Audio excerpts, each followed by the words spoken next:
Hi, this is Congressman Jimmy Gomez. Hope everybody is well. I'm coming to you live from my district. I just want to talk to you about what's going on, some of the issues we're facing. One of the things I'm ready. I'm representing LA Dodgers. This is a big game tonight, so as Dodger fans, I hope everybody is ready for it. I think we're going to win it this year. It's going to be a big deal. So I do have a special guest coming on soon enough, waiting for him to pop on. Congressman Khanna is going to be my special guest, so we can discuss a few issues. We serve with each other on the Oversight Committee. We were actually both waived on members, so we sat right next to each other. And now he is a full-fledged member of the the Oversight Committee, and he's been doing great work since he's been in Congress. And one of the things I want to do is just have a conversation with him so that people can get to know him and listen to his a lot of the issues. So just waiting for him to join us any minute now. Let's see.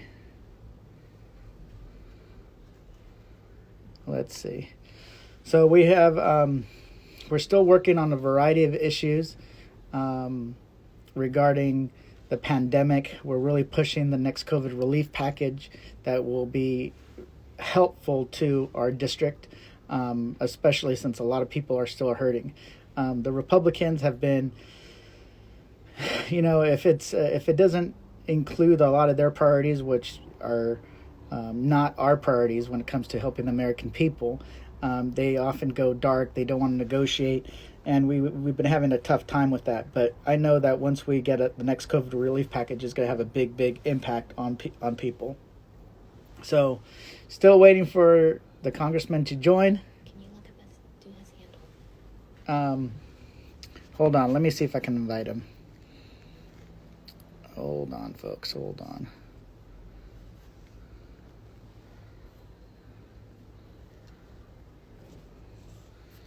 Let's see.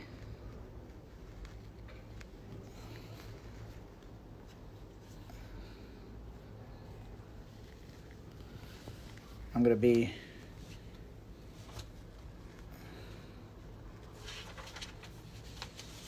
He's not on here yet.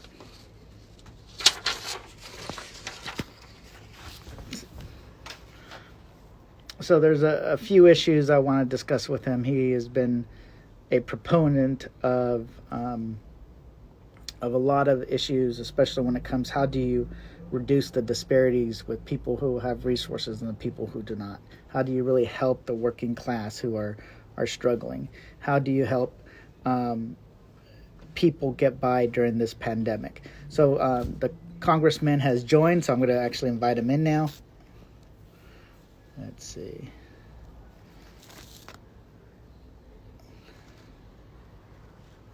I think that's it. Hold on. Let's see. Now. All right. We're waiting for him to respond. Once he responds, he'll be joining us, and we can have a good conversation.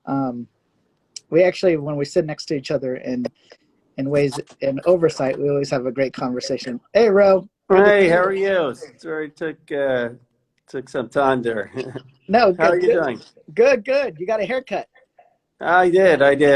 Well, I appreciate it. I know you proxied for me a number of times, so the speaker allowed folks to vote if you couldn't come back to the Capitol, and Jimmy was my go-to person for that. So I appreciate your doing that. Thank you. And it's easy when our votes are pretty much aligned on almost every single vote. They are. And I was thinking about it after. I was like, I wonder what it'd be like if I had to vote for somebody who I'm not aligned with. It'd be like, I'll be caught on video saying voting no against something or yes for something I didn't believe in. So I'm glad whenever you need me to proxy, I'm there for you. It's actually you were great, and I'm happy to return the favor if you ever need it. But it was I knew I had to send you an email of all my votes, which I always did, but I knew that you would know. I would trust your judgment if I was voting the way you were voting, because I think my guess is our voting records are probably very, very similar. Yeah, no, exactly. And I'm actually wearing a Dodgers logo because it's the big Nice. games. One of the big games tonight. Maybe we'll clinch the World Series for the first time Yeah. since 1988. And for a kid who grew up watching baseball, this is a big deal. It's been a Are you go? Yeah, are long you time. you're gonna be watching? Are you a big fan? Yeah, no, Dodger Stadium's in my district, but when I was a kid, my dad, we didn't have a lot of money, but when we would get to go to one or two games, we would sit up in the really high level in the at Dodger Stadium, and the seats back then were like $11, so it wasn't that expensive, $10, and in the really high nosebleed seats, and it was but it was fun. I enjoyed spending that time with my dad when we had the chance, and but it's a big deal. I know you're in the Bay Area, so it's a lot of Giants fans. Yeah, Johnson. I grew up a Phillies fan though, because I grew up in Philadelphia, and we had back then it was the Vet, and I had the same experience being in the 700 section.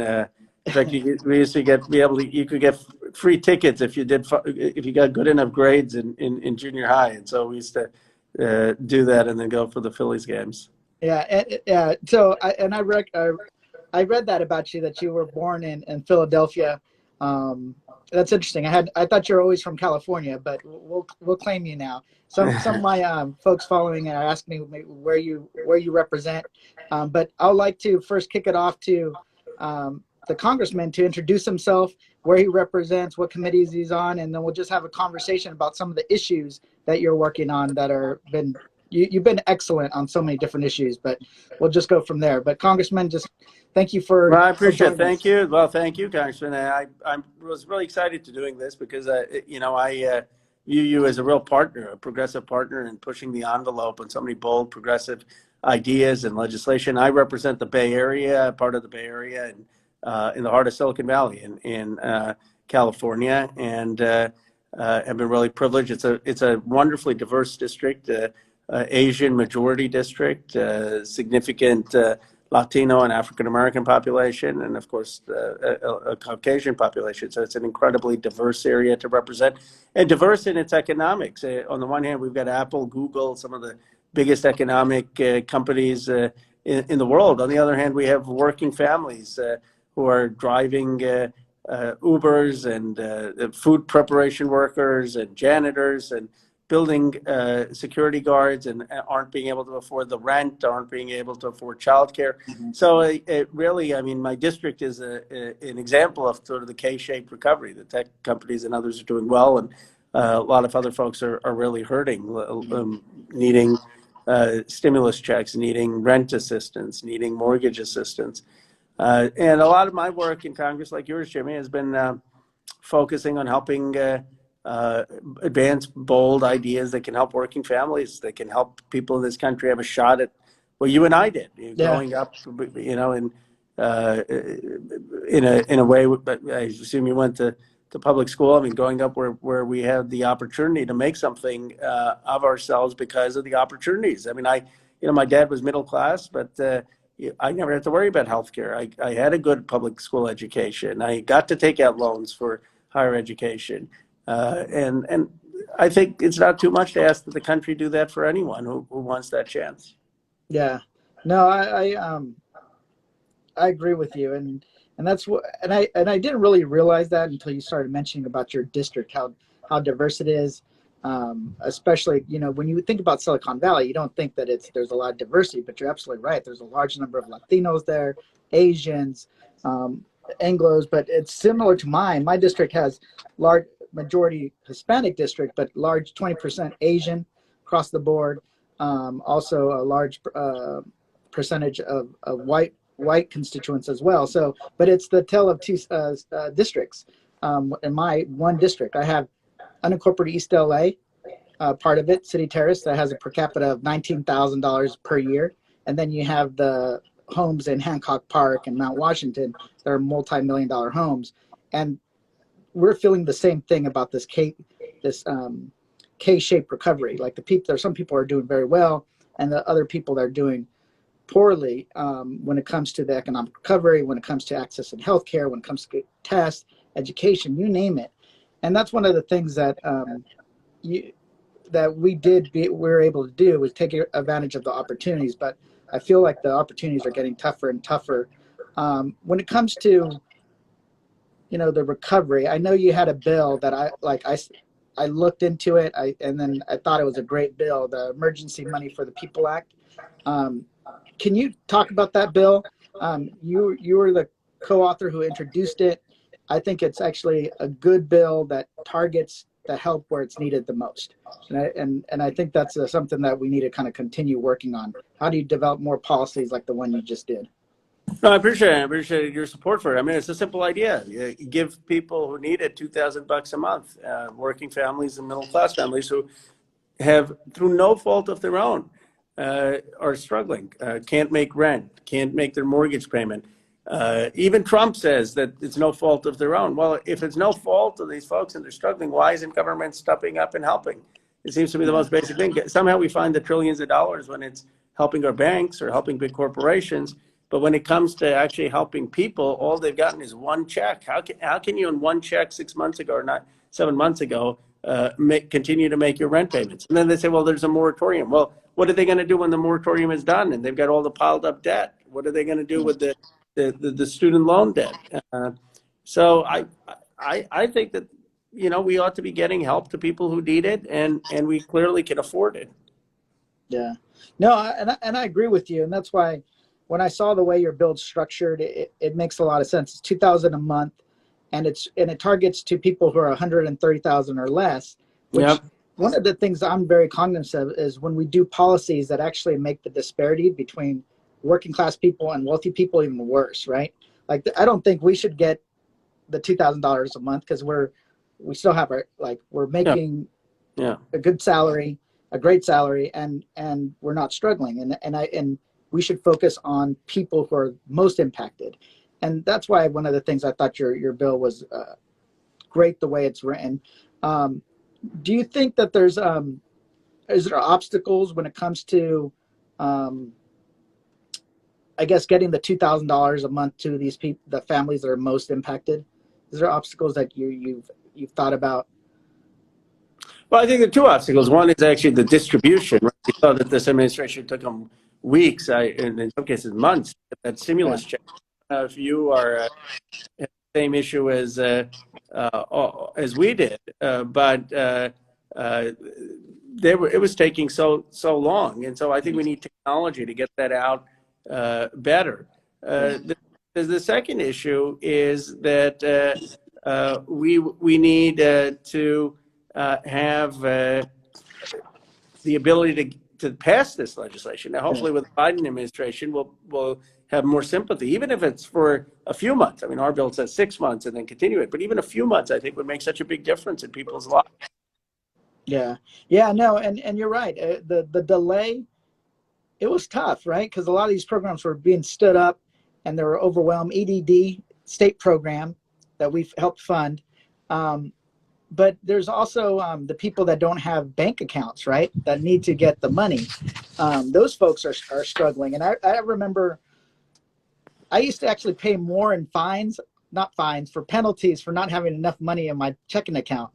So hold on. I think we lost Ro a little bit because of a bad connection. Let's see. There you go. Yeah. Sorry about that. It was dramatic pause. Yeah. But no, what I was saying is that the unbanked, that's a big problem with the unbanked, right? Like, they don't have a way to get the resources quickly. And we need to make sure that we tackle that problem. But I think it's a great bill. I think it's something that we should be thinking about for the future, right? Because this is not going to be the last pandemic that we're dealing with. So I think we should implement that bill now, and also make it so when another pandemic, whenever it happens, that we're able to do these kind of programs quicker, because that's being quick. It matters.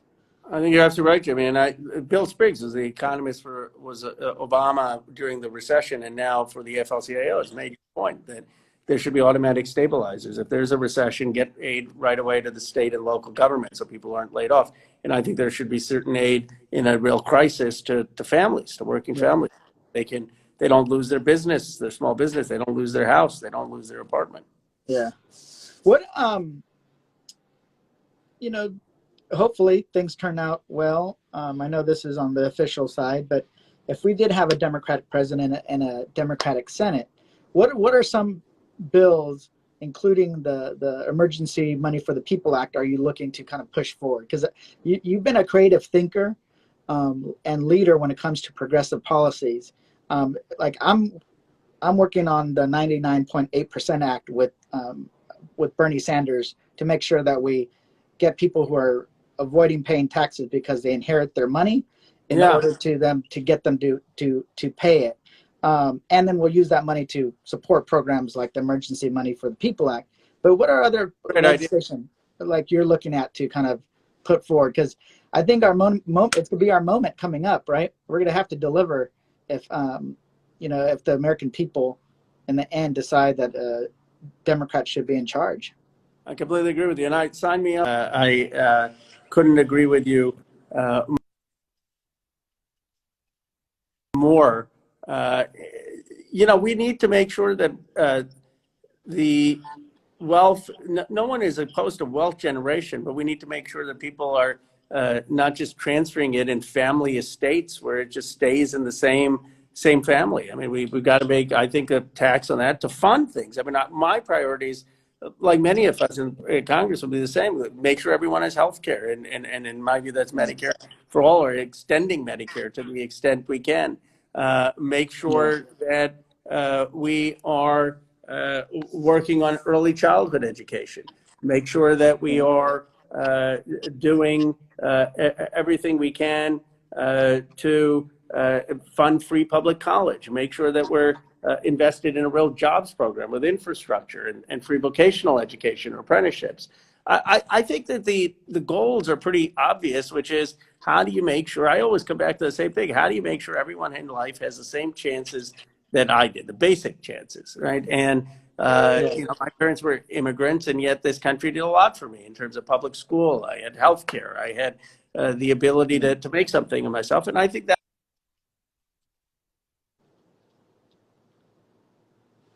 I don't know why the connection keeps going out, but Yeah, well, it's maybe I'll walk out. Maybe I'll walk out here, and if you don't mind, I'll put my mask on and I'll walk out. Maybe a better connection. no, I love it. I love it. Give people a tour of your office. Yeah, exactly. You have a nicer office than I do. It looks like you're in. Well, I doubt that, but I'll just get my mask and. So tell me what are your priorities going to be? I love the Bernie Sanders legislation. Healthcare.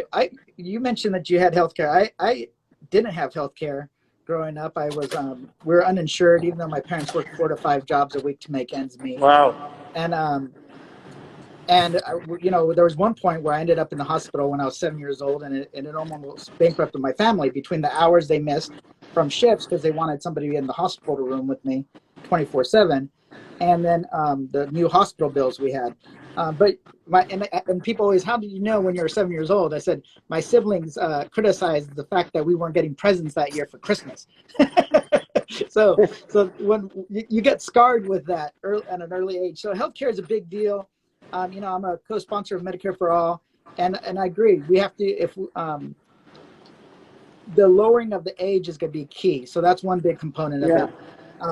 Housing. Well, I think your personal story, Jimmy, is so compelling. I didn't know that about you, and I think when you share that, I think people can really relate. Yeah. No, and people, and it was numerous times during my growing up that I didn't have health insurance. I ended up breaking an ankle when I was in 9th grade, and my dad had me ice it for 3 to 4 days until he was positive that it was broken, so I can go to the emergency room to get the ankle fixed. Right. But that's not a story that's unusual. Honestly, it's like really more common than people thought. So that's and somebody just said I had a similar experience in elementary and junior high. So that's a big issue. And then housing is huge. I'm not sure, you have the Silicon Valley. I have LA. The housing costs are going through the roof. It's crazy. It's crazy. Yeah. So we got to do 2000, something. Go ahead. $2,500 a month for a studio in some parts of my district. I mean, the gentrification has been enormous. You have families who've lived there 2, 3 generations, and some young kids, techies, move in, and they think, okay, well, what's the problem? Why can't they move? I mean, come on. I mean, how are you going to tell families that have been living there generations to move? Yeah. No, so that's those issues are a big deal. Making sure. So I have a few bills. One with Kamala called the Rent Relief Act. Anybody who pays more than 30% of their income towards rent would get a refundable monthly tax credit. So that's Look at a you, Jimmy. You got all the big hitters, Bernie and Kamala. well, well, I learned my lesson the first year when I after I introduced the bill, it got there. Somebody put a hold on it in the Senate, and I tried to figure out who put a hold on in the Senate, and I couldn't figure it out. They just it was like I asked my staff, "Hey, can you find out who put a hold on our bill so I can get it moved?" And they're like, "We can't figure it out who did." The leaders, and I was like, I had no idea senators could just put a hold on your bill and keep it from moving. I was like blown away. So I learned you got to have people in the Senate in order to move your bills along, because it can be tough, right? So Yeah, no, it really can, and it's such an opaque process. I mean, we've passed 3 bills, and all of them have been, huge lifts, and trying to get them hotlined in the Senate or unanimous consent. I mean, really a big challenge. yeah, you had the Yemen War Powers resolution. That was a big resolution. Congratulations on that. I just want to say that because you raised an issue that a lot of people weren't focusing on, and I think that I was a appreciate that. Well, that was, I'm really proud of that work, um, because that has led to the war being stopped, and it led to us stopping the refueling. So I'm really appreciate that. Yeah, and I know there's just for some people they're mentioning about the conflict that's going on about Armenia and Azerbaijan. I just want to tell for my constituents that have condemned the attack on Armenia. I'm a big supporter of the Armenian people, and I want to make sure that those atrocities don't continue. So, just for people who are writing on the comment section, but yeah, so there's a lot of issues next year. Bro, climate change is huge. We need to make sure that we actually start working on that issue. And I'm trying to figure out how to do that. I did it here in California, but Californians is easy compared to the rest of the country. Any other? I know I lost you there for a second, but I want to just give you a moment to close because of the. I know we're running out of time, but I just wanted to give you a second to close once we get the connection back working. I'm not going to leave it dead air. So, I think we lost Khanna. So let me see if I can invite him in again. Hold on.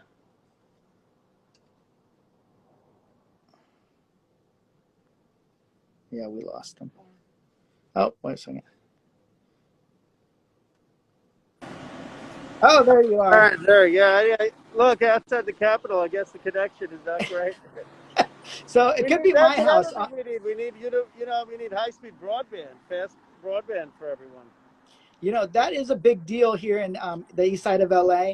I've even noticed within all these kids being at home, when they all jump on the online, the broadband slows down, and it's not. And I've been having that trouble really since the pandemic, not since the pandemic, but when school started. So, Ro, I know you're out of time, but I just want to give you a second to close and give my viewers some thoughts about what we're going Well, to do next year. first, I want to say how extraordinary the partnership with you has been. I mean, I really think you're one of the leading, boldest progressive voices in our Congress, and on issue after issue, whether it has been a healthcare access, whether it's been fighting for working families, whether it's been issues of racial justice, you have really been a leader. And so I'm excited that we're going to get to partner Northern California, Southern California, on bringing this kind of progressive change once we have a new administration. And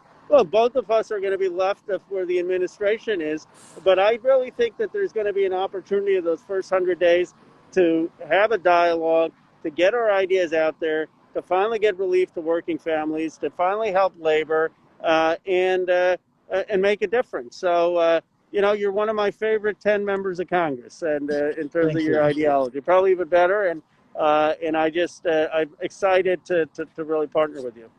Yeah, no, thank you, and I look forward to pushing some of the ideas that we've been working together and separately. You're doing great work.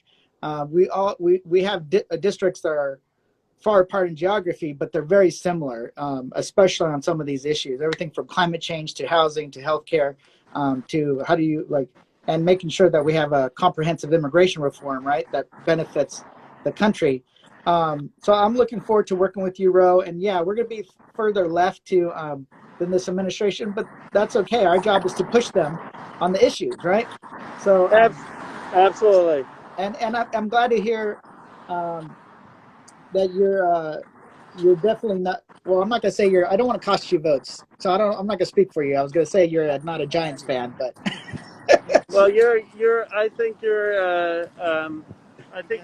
Yeah, I think you're doing a terrific work, and I think you're. I think we're going to have a real impact. I think the moment is there, and we have in some sense, a similar stories. I mean, I think you had more economic hardship yeah, growing up, but we're both know what it's like to be an outsider. We know yeah, like what it's like to be underestimated, to be counted out.